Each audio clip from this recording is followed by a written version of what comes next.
Welcome to రాజనీతి.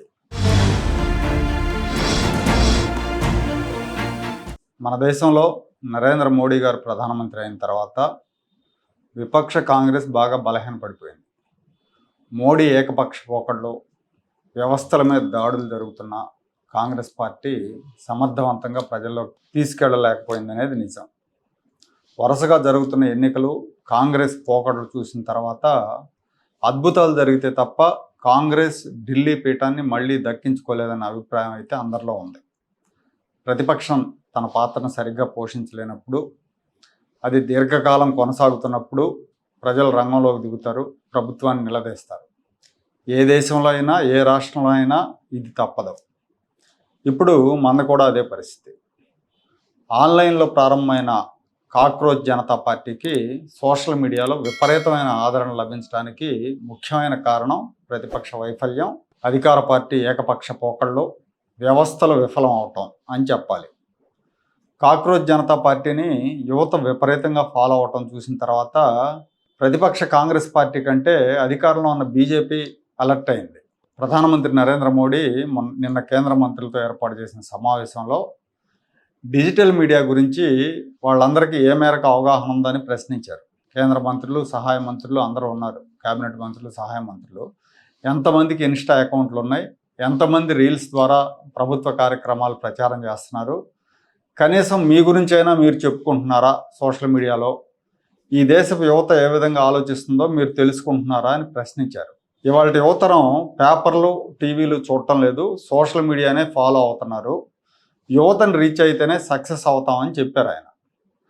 రాజకీయాల్లో Gen Z యువత ప్రభావాలను దృష్టిలో ఉంచుకొని ఇటీవల తమిళనాడులో విజయ్ గెలుపు, అలాగే వారం రోజుల క్రితం మొదలైన ఈ కాక్రోచ్ ఉద్యమాలను దృష్టిలో ఉంచుకునే ప్రధానమంత్రి ఈ వ్యాఖ్యలు చేశారు. ముఖ్యంగా కాక్రోచ్ పార్టీ గురించిన చర్చ సోషల్ మీడియా నుంచి మెయిన్ మీడియా వరకు వచ్చింది. ప్రధానమైన మీడియాల్లో కూడా దీని గురించి చర్చ జరుగుతూ ఉంది. ఇన్స్టాలో ఆ పార్టీ ఫాలోవర్ల సంఖ్య 2 కోట్లకు చేరుకుంది. ఇది ఒక రికార్డు. ఇంత తక్కువ సమయంలో ఎవరికి కూడా ఇంతమంది ఫాలోవర్స్ రాలా, అంత వారం రోజుల్లో. ఇది బీజేపీకి ఉన్న ఫాలోవర్స్ కంటే 2.5 రెట్లు ఎక్కువ. రోజు రోజుకు ఫాలోవర్ల సంఖ్య పెరుగుతూ ఉంది. ప్రతిపక్ష కాంగ్రెస్ కంటే అధికార బీజేపీని ఈ విషయం ఎక్కువగా భయపెడుతుంది అనిపిస్తుంది. ఎందుకంటే కాక్రోచ్ జనతా పార్టీ మీద బీజేపీ సానుభూతి పరులు, బీజేపీ సోషల్ మీడియా దాడి మొదలెట్టారు. ముందేమో వీళ్ళతో అయ్యేది లేదు, పోయేది లేదు, ఇలాంటివి చాలా వచ్చినాయి, చాలా పోయినాయి అని ప్రచారం చేశారు. ఇప్పుడేమో వాళ్ళంతా పాకిస్తానీలు, బంగ్లాదేశీలు, ముస్లింలు, దేశద్రోహులని ప్రచారం మొదలుపెట్టారు. సీజేపీ ఫాలోయర్లో 49% మంది పాకిస్తానీలు ఉన్నారు, 14% మంది బంగ్లాదేశీలు, 14% అమెరికన్లు ఉన్నారని బీజేపీ అనుకూల హ్యాండిల్స్ నుంచి ప్రచారం చేస్తున్నారు. కానీ ఆ పార్టీని ఫాలో అవుతున్న అందరూ కూడా ఇండియన్సే. 94% మంది ఇండియన్స్ అని ఆ పార్టీ స్థాపించిన అభిజిత్ దిప్కే చెప్తున్నారు. మిగతా 6%లో అమెరికా, బ్రిటన్, కెనడా, యుఏఈలో ఉన్న ఇండియన్సే. ఇది వాస్తవం. కానీ బీజేపీ సానుభూతి పరులు వీళ్ళని దేశద్రోహులుగా, విదేశీయులుగా అభివర్ణిస్తున్నారు.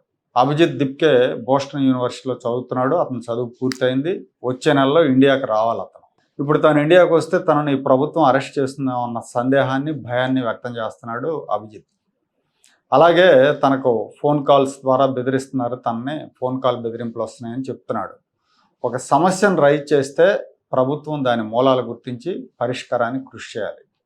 నిజమైన ప్రజాస్వామ్యంలో అదే జరుగుతుంది. కానీ సమస్యను ఎత్తి చూపితే కేసులు పెట్టడం అనేది ప్రజాస్వామ్యం పేరుతో ఉన్న నియంతృత్వం, ధనస్వామ్యానికి నిదర్శనం. ఈ దేశంలో ప్రస్తుతం నెలకొన్న పరిస్థితుల మీద యువత పెద్ద ఎత్తున అసంతృప్తి వ్యక్తం చేస్తుంటే దానికి కారణాలని అన్వేషించకుండా వాళ్ళని దేశద్రోహులుగా ముద్ర వేయటం ఎంతవరకు సమంజసం? వాళ్ళంతా మన పిల్లలే, వేరే దేశం వాళ్ళు కాదు. వాళ్ళు లేవనెత్తిన అంశాలను సావధానంగా విని పరిష్కరించడానికి ప్రయత్నించాలి. ప్రశ్నించే వాళ్ళని అనగదొక్కటం లేదా ప్రశ్నలు తప్పించుకొని పారిపోవటం ప్రజాస్వామిక నాయకుల లక్షణం కాదు.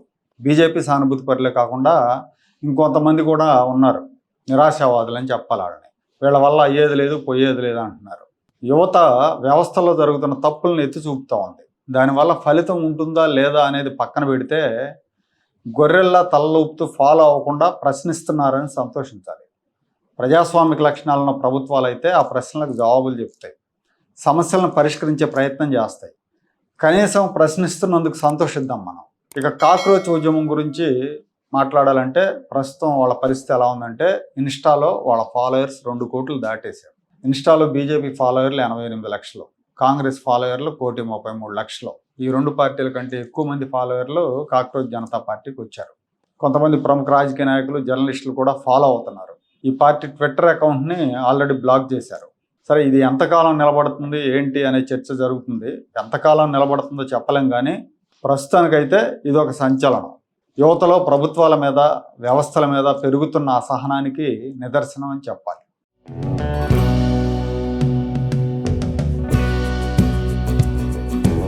Like, share and subscribe to Rajaniti channel.